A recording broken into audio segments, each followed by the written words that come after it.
इसकी क्या जरूरत थी पाटिल जी? घर आए मेहमान का स्वागत करना तो हमारा कर्तव्य है। और आप तो मेरे भतीजे महादेव के लिए रिश्ता लेकर आए हैं। मैं तो रिश्ता जोड़ने आया हूँ। बात तो एक ही है श्रीमान। मैं तो रिश्ता निभाने की बात करने आया हूँ। इस बाबा की बातें समझ में नहीं आ रही। मैं ये समझाने आया हूँ माँ जी कि रिश्तेदार टूटते हैं, रिश्ता कभी नहीं टूटता। पाटिल जी, जब कोई रिश्तों का बंधन स्वीकार करता है तब इस बंधन से मुक्ति इतनी आसानी से नहीं मिलती। चाहे बंधन तोड़ने वाला हो या जिसके लिए रिश्ता टूटा हो वो हो। बंधन में ही धन है पाटिल जी, और धन का आकर्षण सभी को होता है।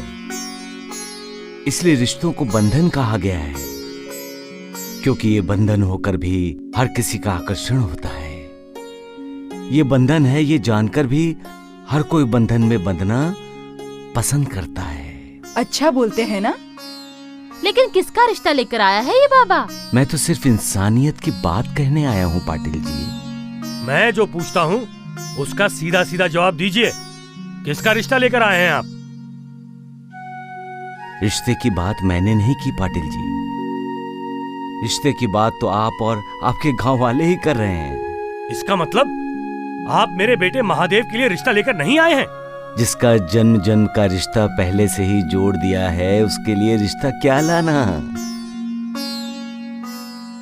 कहाँ से आए हैं आप? पुष्पा बेटी के गांव से, उसके मायके से, राहता से।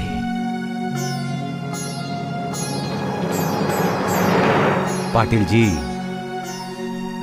रिश्ता और आत्मा एक जैसे ही होते हैं।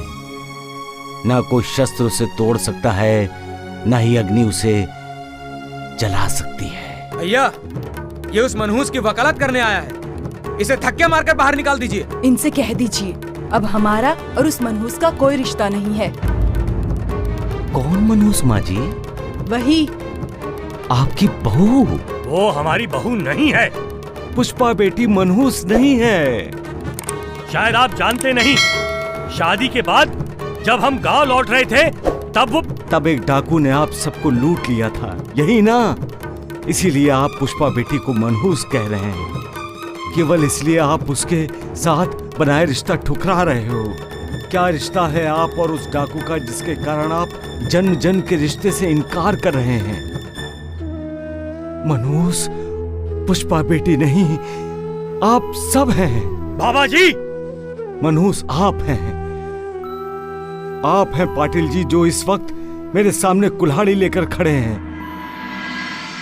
क्या उस समय आपने कुल्हाड़ी लेकर डाकू पर हमला किया था?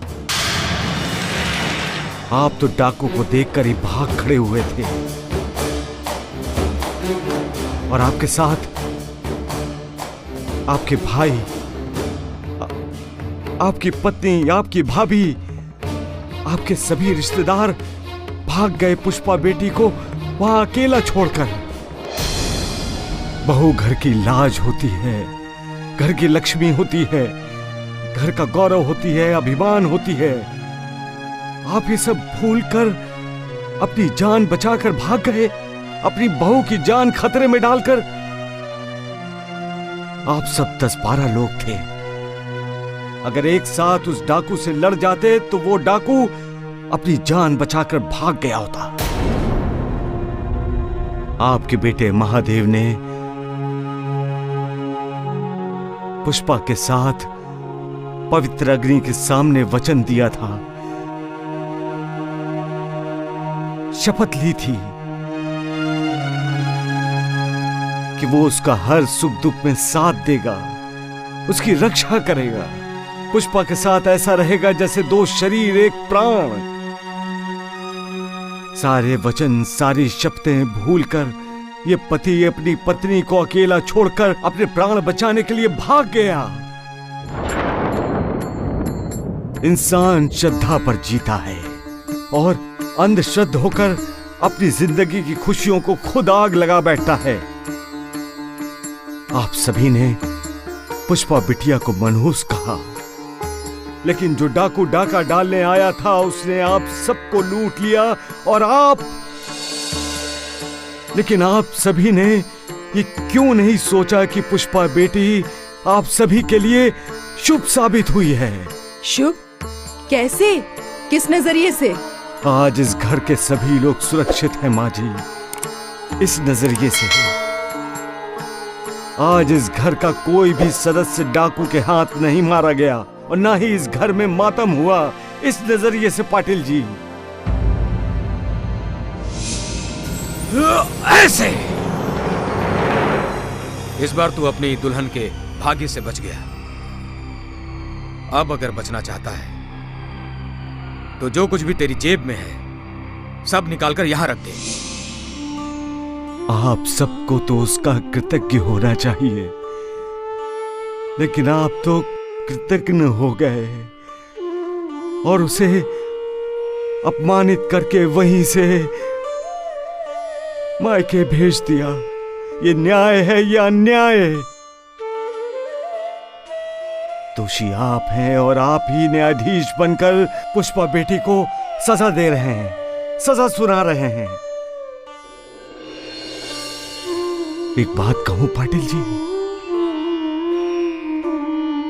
जिस घर में स्त्री का अपमान होता है, जिस घर में स्त्री की पूजा नहीं होती, उस घर में वो स्त्री नहीं रहती जिसका नाम है लक्ष्मी।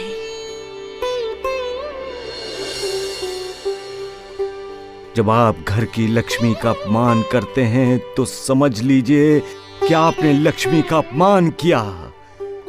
तो ऐसे घर में लक्ष्मी कैसे निवास करेगी? यहां तो आपने घर की लक्ष्मी को घर में कदम तक रखने नहीं दिया।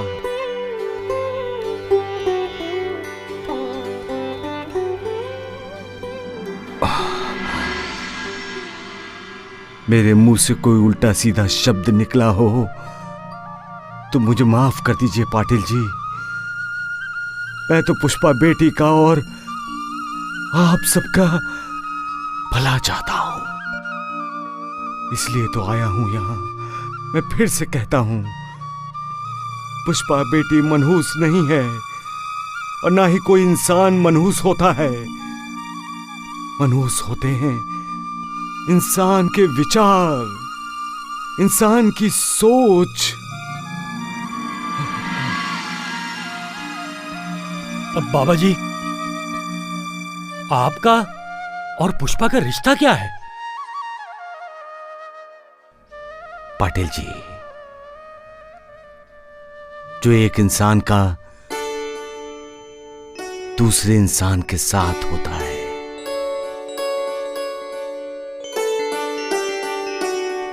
इंसानियत का रिश्ता, सबका मालिक एक।